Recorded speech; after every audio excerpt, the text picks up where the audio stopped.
Big up to my British family. Big up to the whole UK people that follow SouFLoTV all the way over on the other side of the pond, mate. Right? Someone sent me something today, all the way from the 4-4, that said, anger as Windrush generation face deportation threats. Let me tell you something. You hear from when me I say, go home and on the yard. Go make sure that you're properly invested. Some way, somehow. Take a trip every now and then and go familiarize or refamiliarize yourself. Because anything can happen anytime. If you were not born in that place, them can fling you out of it. Me can go to Jamaica, go burn down the whole of Jamaica. Jamaica can't fling me nowhere but in a Jamaica. You understand? Alright, so this story right here is actually very sad, and I can't help but to think that there's a lot of racism, underlying tone of racism going on here. But I'm going to read you through this article that was printed today in BBC at BBC.com. British Broadcasting Corporation.com. Right? It says, thousands of people who arrived in the UK as children in the first wave of Commonwealth immigration face being threatened with deportation at this particular point. Now here's what's going on. For those of you who don't know, England at one point opened up her doors and she said, come on in, because we did slave on for so long, right? And now we feel like letting you all back into England without all these long process, do documentation, you have to go apply for visa, do this and that. Just buy a ticket and come. That helped, and when they did that, may I tell you that half of Jamaica left and go to England, right? That's why when you're in places like, because a lot of them settled in certain places like London, southwest London, so when you go to them places there, you hear the Jamaican talk in them strong, because they're there strong from way back when. Some of them, a lot of them, never went back to Jamaica. Watch this. They have lived and worked in the UK for decades, but many are now being told that they are here in the UK illegally. A new petition on the government's website calling on the Home Office to grant them an amnesty has attracted more than 23,000 signatures so far. The Home Office said it would handle applications to stay sensitively. Whatever that mean. Me know some people are trembling at them boots right now, you know. Especially the one them who turn their backs on Jamaica. Me nah go back there. Them must really are trembling at them boots. The pound is very strong in Jamaica right now. So if you're from England and your pound's well invested in a Jamaica, or just pile up in England and you can take it and run well with it. You've been there for decades, you're supposed to have something saved. So if you was there and you wasn't wasting your time, then you're probably not trembling in your boots so much right now, right? But for those of you who weren't, they're probably trembling in their boots right now.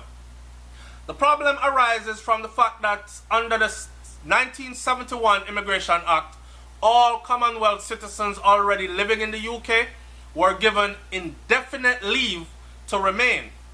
But the right to free movement between Commonwealth nations was ended from that date forward. You pay attention? However, the Home Office did not keep a record of those granted leave to remain, or issue any paperwork confirming it. So what am I trying to say? The people them did it illegally from that time till now. Meaning, it is difficult for individuals to now prove that they are in the UK legally. You know, see a big setup that. Big setup that. The Migration Observatory at Oxford University estimates that there are some 500,000 people, residents in the UK, who were born in a Commonwealth country and arrived before 1971. So we're talking about Trinidad and Tobago, we're talking about Jamaica, Barbados, And I met a lot of people from all these places when I myself was living there in London. This is a slap in the face for the Windrush generation, said Patrick Vernon, who started the petition. A reference to the Empire Windrush, which brought workers from the West Indies to Britain in 1948. People who had worked hard, paid their taxes, raised their children, and see Britain as their home were being threatened and harassed by the Home Office in what we describe as an historic injustice. And they're about to do it again. Oh man. It was particularly ironic, he added, because 2018 was the 70th anniversary of the Empire Windrush's arrival at Tilbury Docks in Essex. He said his aim was to gain the 100,000 signatures needed to trigger a debate in Parliament and force the government to stop the deportations, establish an amnesty, and pay compensation to those who had suffered loss and hurt. Some people get deported already and gone, broke up family already under this illegal process right here. Labour MP David Lammy, who is backing the campaign, tweeted, "We invited people as citizens. Home Office threatening them now like they're criminals." Wow. This is crazy. This is crazy. So check it. People born in Jamaica and other Caribbean countries are thought to be more affected than those from other Commonwealth nations, as they were more likely to arrive on their parents' passports without their own ID documents.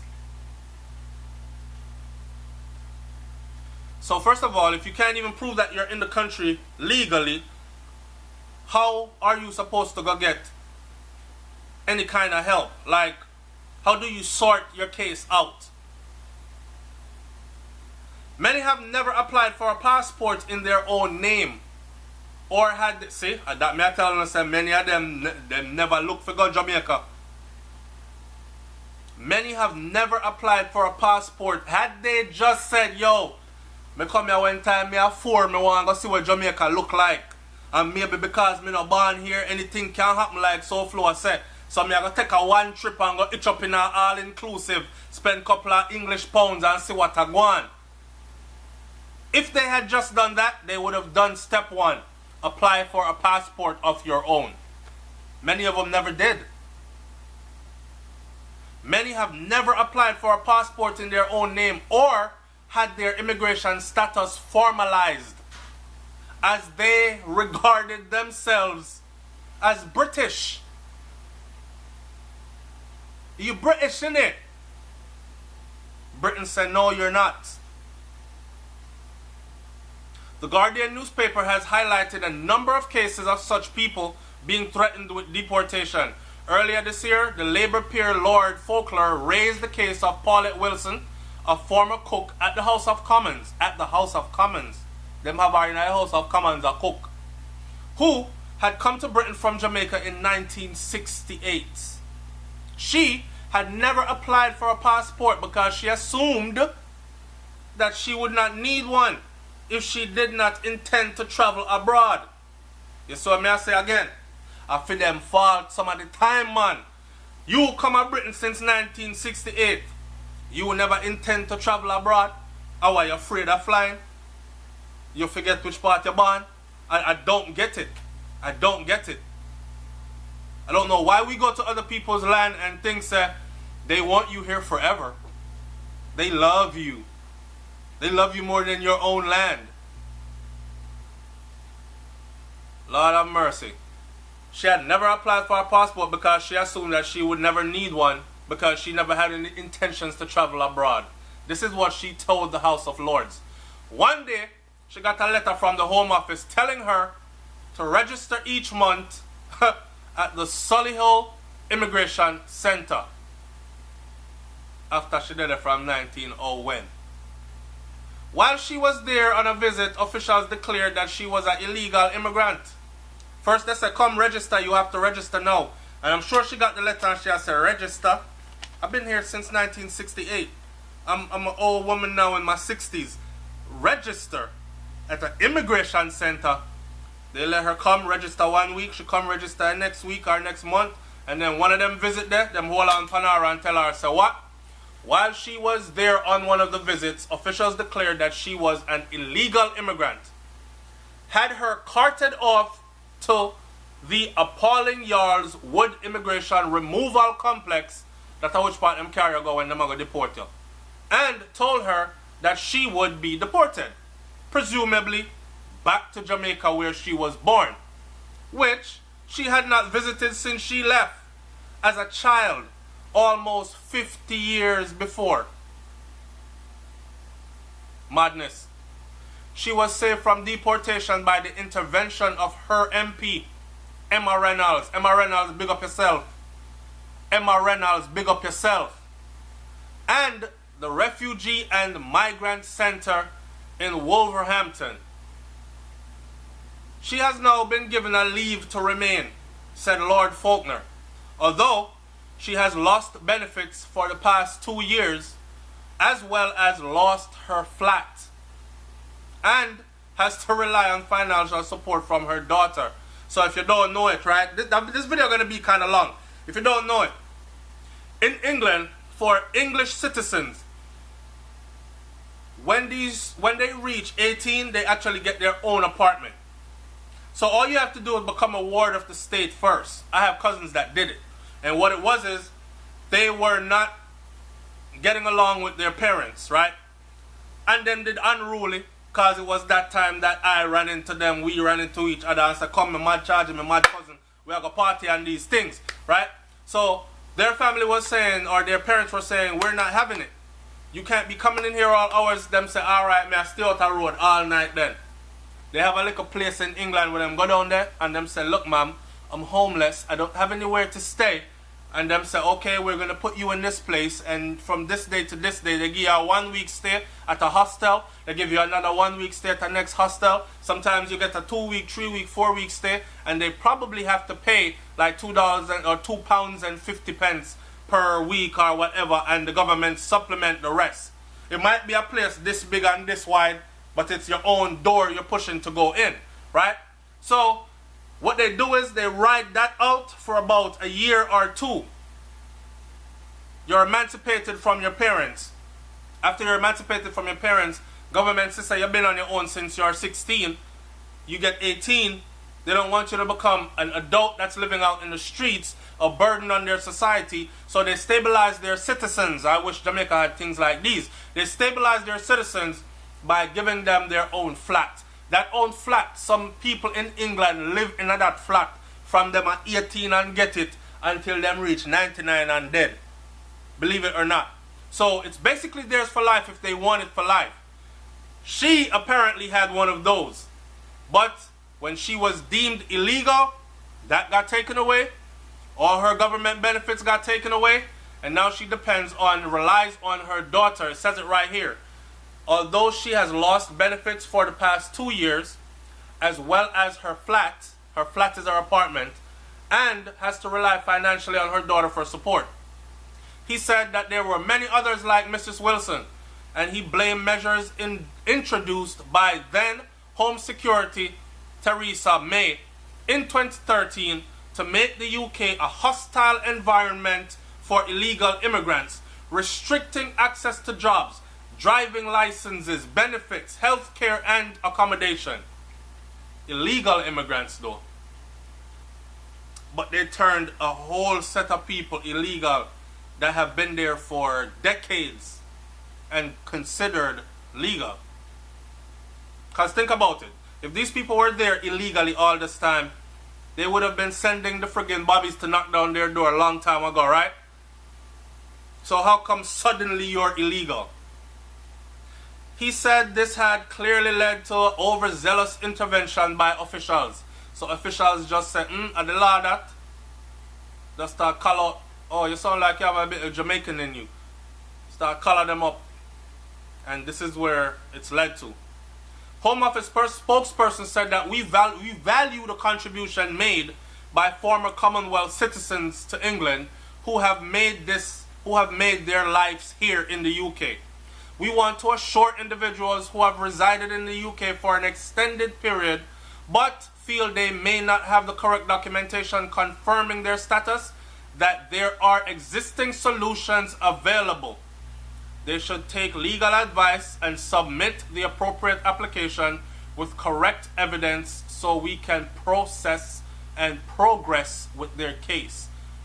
I can imagine, like I said before, enough of them shaking in their boots. If I go put this application in, it means that they know where I'm at now. Who's to say they're not going to come grab me and put me in one of these detention places ready for deportation just like they did to this lady? We have no intentions of making people leave who have the right to remain here, the Home Office added. The Joint Council of the Welfare and Immigration said that there were cases of Australian, Canadian, and South African, Indian, and Pakistani-born citizens facing the same problem. None of them we are dealing with right now. But it was not as likely you will be asked to demonstrate your immigration status by landlords or officials if you were white and or from some European origin. JCWI Chief Executive Satbir Sig told BBC. Now I'm going to stop it right there, so. I'm going to end this video by saying this. You see that hole where he said, but it was not as likely that you will be asked to demonstrate your immigration status. Now, what happened here was when they did all this change up of everything, you had your damn landlord, not law enforcement officers, your landlord who were overzealous, probably racist as hell, and only rented their property to you because they couldn't find anybody white like them to rent it to. Or they were charging you double what they would charge them and you were dumbass willing enough to pay it. Now they want you out of their place. So this is a perfect opportunity for them. When time comes around to collect the rent, I want you to prove documentation wise that you're here illegally. You're here legally, so I know that I'm not renting to an illegal immigrant. Guess what? People in this case have nothing to prove their status. So, on that grounds, the landlord could say, hey, I have to I have to evict you and bring in someone who can prove their status. I don't want this to come down on me. But really, I fling them, you want to fling you out for a long time. So, you see what I'm saying? And here in the United States of America, it's pretty much the same thing. When people think of terrorists, they think of Middle Eastern people wrapped up in a burqa and all these things. When people think of illegal immigrants, people think of Mexicans. Or they think of Caribbean people here illegally, black people, dark skin, in the United States of America illegally. Another 50 Jamaican get deported. Another 66 Jamaican get deported. They never tell you about the ones that come from Germany, Switzerland, Ireland, the ones that come from Croatia, the ones that come from Russia. There are a lot of them here in the United States of America. You never see pictures of them being deported, held in deportation camps, or being deported in mass groups. I'll leave it right there. The video long, take what you want to take out of it. It's SouFLoTV, man. Like, comment, share, subscribe. Leave your comment in the comment section below. I'm going to say it to you one more time. If you were born in Jamaica or any other place outside of where you live now, go back home, get yourself familiar with where you're from. Try to stash some money somewhere so that when time them go so, when I see me Bigfoot, when them go so, until you leave them place, you're good where you come from. I'm out. Peace.